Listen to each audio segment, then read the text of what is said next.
dengan diri Septiani. Pada kesempatan kali ini, saya akan membahas materi yang sangat penting dalam dunia penelitian, yaitu tentang populasi dan sampel. Nah, memahami konsep populasi dan sampel adalah langkah awal yang krusial dalam proses penelitian.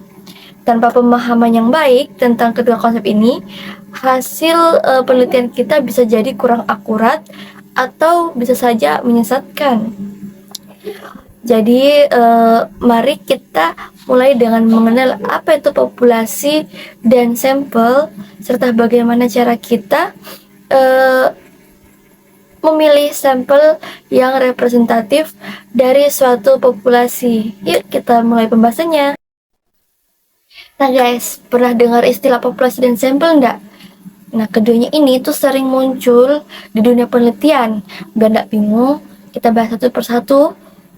Apa itu sampel dan populasi? Populasi itu kayak seluruh penghuni dunia dalam satu konteks tertentu. Misalnya, kalau kita mau tahu kebiasaan makan orang Indonesia itu seperti apa, ya semua orang Indonesia itu disebut populasi. Jadi, populasi adalah kumpulan semua elemen atau individu yang jadi fokus penelitian kita.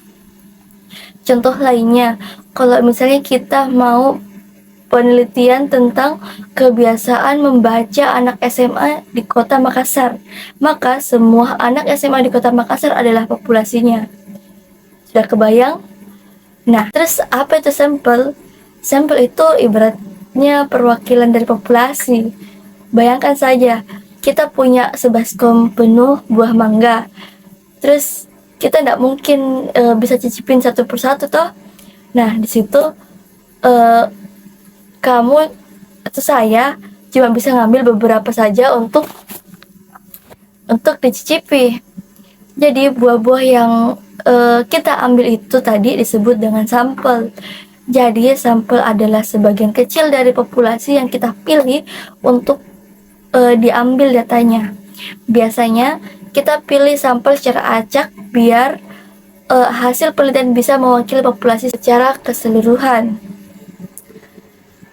Jadi kenapa harus pakai sampel dalam sebuah penelitian? Yang pertama, tidak praktis dan butuh waktu lama kalau harus mengumpulkan data dari seluruh populasi. Bayangkan saja kalau misalnya kita harus mewawancarai semua anak SMA di kota Makassar. Pasti capek tuh karena terlalu banyak. Yang kedua, biayanya juga jadi lebih murah. Dengan pakai sampel ini, kita bisa dapat gambaran yang cukup akurat tentang populasi tanpa harus habiskan banyak waktu dan biaya. Nah, ada pun langkah-langkah pengambilan sampel. Yang pertama itu kita harus mengidentifikasi populasi target. Tentukan dulu siapa yang akan jadi sasaran penelitian tak. Populasi target ini adalah seluruh kelompok orang, objek, atau kejadian yang relevan dengan penelitian tak. Yang kedua, definisikan populasi. Jelaskan secara spesifik siapa saja yang termasuk dalam populasi target. Ini bisa mencakup kriteria seperti usia, jenis kelamin, lokasi, dan karakteristik lainnya. Yang ketiga, tentukan metode sampling. Nah, secara umum metode sampling ini ada beberapa. Yang pertama ada sampel acak sederhana. Yang kedua, sampel sistematis. Yang ketiga, sampel berstrata. 4, sampel cluster. Nah, tentukan nih yang mana yang sekiranya kita butuhkan. Terus yang keempat, langkah-langkahnya yaitu tentukan ukuran sampel.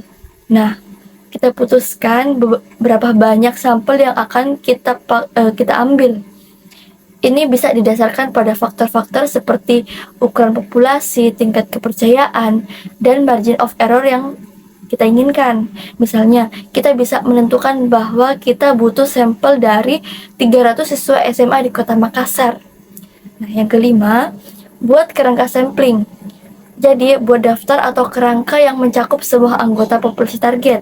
Ini bisa berupa daftar nama, nomor identitas, atau cara lain yang memungkinkan kita mengidentifikasi setiap anggota populasi. Yang keenam, pilih sampel. Gunakan metode sampling yang sudah kita pilih untuk mengambil sampel dari kerangka sampling. Kalau kita menggunakan sampel acak sederhana, kita bisa menggunakan random number generator untuk memilih anggota sampel secara acak. Langkah ketujuh itu mengumpulkan data. Dengan melakukan pengumpulan data dari sampel yang sudah kita pilih, ini bisa berupa survei, wawancara, observasi, atau metode lainnya sesuai dengan penelitian kita. Langkah ke-8, pelaksanaan kerja lapangan. Nah, ini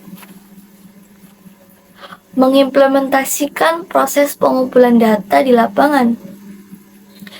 Pastikan semua anggota tim memahami metode yang akan digunakan untuk prosedur yang telah ditetapkan. Catat semua data yang diperoleh dengan teliti dan pastikan integritas data tetap terjaga. Langkah ke-9 itu memvalidasi dan menganalisis data. Nah, setelah data dikumpulkan, lakukan validasi untuk memastikan data yang diperoleh akurat dan lengkap. Setelah itu, analisis data untuk menjawab pertanyaan penelitian. Nah, adapun cara yang digunakan untuk menentukan ukuran sampel dari suatu populasi dengan tingkat presisi tertentu, yaitu dengan menggunakan rumus Slovin. Rumus ini sangat berguna jika kita ingin melakukan penelitian dengan jumlah populasi yang besar dan kita perlu memastikan bahwa sampel yang kita ambil cukup representatif. Nah, ini ada contoh rumus Slovin. Ya, rumus Slovin ini sendiri adalah alat yang sederhana namun efektif untuk menentukan ukuran sampel yang diperlukan dari populasi besar dengan mempertimbangkan margin of error-nya. Ini membantu peneliti memastikan bahwa sampel yang diambil cukup representatif sehingga hasil penelitian bisa diandalkan dan valid. Ya, alhamdulillah selesai pembahasan tentang populasi dan sampel. Semoga dapat dipahami ya teman-teman. Saya Elianti Septiani. Wassalamualaikum warahmatullahi wabarakatuh. See you the next video.